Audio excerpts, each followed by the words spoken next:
신약 성경에서 이방 선교를 떠올리면 흔히 사도 바울을 먼저 생각하게 됩니다. 그러나 사도행전의 흐름을 따라가 보면 복음이 유대인의 경계를 넘어 이방인에게도 동일하게 열리는 장면은 사도 바울보다 먼저 사도 베드로와 고넬료의 만남에서 드러납니다. 예수님께서는 사도행전 1장 8절에서 제자들에게 오직 성령이 너희에게 임하시면 너희가 권능을 받고 예루살렘과 온 유대와 사마리아와 땅끝까지 이르러 내 증인이 되리라고 말씀하셨습니다. 이 말씀처럼 선교는 사람의 계획이나 능력만으로 이루어지는 일이 아니라 성령께서 교회를 증인으로 세우실 때 이루어지는 하나님의 일입니다. 오순절 성령 강림 이후 복음은 예루살렘에서 증언되기 시작했습니다. 스데반의 순교 이후에는 흩어진 성도들을 통해 유대와 사마리아로 전해졌습니다. 그러나 복음이 유대와 사마리아로 전해졌다고 해서 교회가 곧바로 이방인을 자연스럽게 받아들인 것은 아니었습니다. 유대인과 이방인 사이에는 여전히 종교적, 문화적 경계가 남아 있었습니다. 베드로와 고넬료의 만남은 바로 그 경계를 하나님께서 어떻게 넘어가게 하셨는지를 보여줍니다.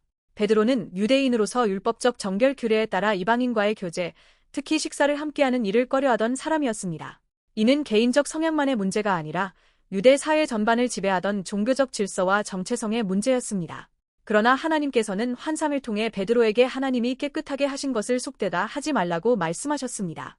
이 말씀을 통해 베드로는 복음이 더 이상 유대인의 특권이나 율법적 경계 안에만 머물 수 없음을 깨닫게 되었습니다. 이 장면은 구약의 정결 규례, 특히 레위기 11장과 연결해서 생각해 볼 수 있습니다. 레위기 11장은 이스라엘 백성이 먹을 수 있는 정결한 짐승과 먹지 말아야 할 부정한 짐승을 구분합니다.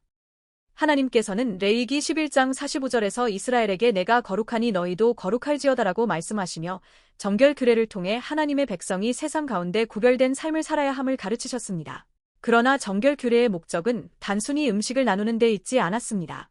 그것은 이스라엘이 하나님의 거룩한 백성으로 살아가도록 가르치는 표지였습니다. 정결과 부정의 기준은 사람의 취향이나 사회적 편견이 아니라 하나님께서 정하신 말씀에 달려 있었습니다. 따라서 정결 규례는 인간이 마음대로 누군가를 깨끗하다거나 부정하다고 판단하는 도구가 아니라 하나님의 백성이 하나님 앞에서 거룩하게 살아가도록 가르치는 기준이었습니다. 베드로가 본 환상은 바로 이 정결의 문제를 새롭게 이해하게 하는 사건이었습니다. 사도행전 10장에서 베드로는 하늘에서 내려온 보자기 안에 여러 짐승들이 담겨 있는 환상을 보았습니다.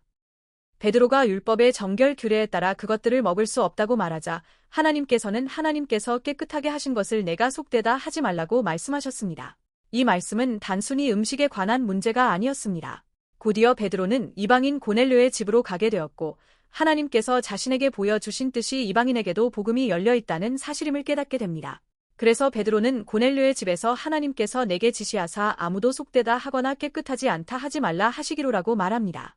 여기서 정결의 문제는 음식에서 사람으로 이어집니다. 하나님께서 깨끗하게 하신 것을 사람이 속되다고 할 수 없듯이 하나님께서 받으시는 사람을 인간의 종교적 경계나 민족적 기준으로 배제할 수 없다는 것입니다. 고넬료는 유대인이 아니었지만 하나님을 경외하며 기도하던 사람이었습니다. 하나님께서는 그에게도 말씀하셨고 동시에 베드로에게도 환상을 보여주셨습니다. 이 만남은 베드로의 계획에서 나온 일이 아니었습니다. 하나님께서 이방인 고넬료와 유대인 베드로를 서로 만나게 하셨고 그 자리에서 복음이 이방인에게도 열려 있음을 드러내셨습니다. 베드로는 고넬료의 집에서 복음을 전하며 이렇게 고백합니다. 사도행전 10장 34절과 35절에서 베드로는 하나님은 사람의 외모를 보지 아니하시고 각 나라 중 하나님을 경외하며 유를 행하는 사람은 다 받으시는 줄 깨달았다고 말합니다. 이 고백은 복음이 민족, 혈통, 문화, 율법의 장벽을 넘어 모든 사람에게 열려 있음을 보여주는 선언이었습니다.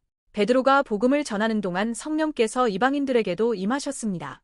이것은 오순절에 유대인들에게 주어졌던 동일한 성령의 은혜가 이방인들에게도 주어졌음을 보여주는 표지였습니다. 성령께서 이미 그들에게 임하셨다면 베드로는 그들을 속되다고 할 수 없었습니다. 하나님께서 받으신 사람을 교회가 배제할 수 없었던 것입니다. 이후 베드로는 예루살렘 교회로부터 질문을 받았습니다. 그러나 베드로가 하나님께서 하신 일을 설명하자 교회는 사도행전 11장 18절에서 하나님께서 이방인에게도 생명 얻는 회개를 주셨도다라고 고백합니다. 이 고백을 통해 교회는 하나님께서 유대인뿐 아니라 이방인에게도 동일한 은혜를 베푸신다는 사실을 받아들이게 됩니다. 결국 베드로와 고넬료의 만남은 이방 선교가 바울의 개인적 열심이나 전략에서 시작된 일이 아님을 보여줍니다. 하나님께서 먼저 성령을 통해 교회에 그 길을 보여주셨습니다. 성령께서 임하시면 교회는 자기 기준 안에 머무르지 않고 예루살렘과 유대와 사마리아를 넘어 땅끝을 향해 증인으로 세워집니다. 고넬료의 집에 임한 성령은 하나님께서 이방인도 받으신다는 사실을 교회가 보게 하셨고 복음이 모든 민족에게 열려 있음을 확인하게 하셨습니다.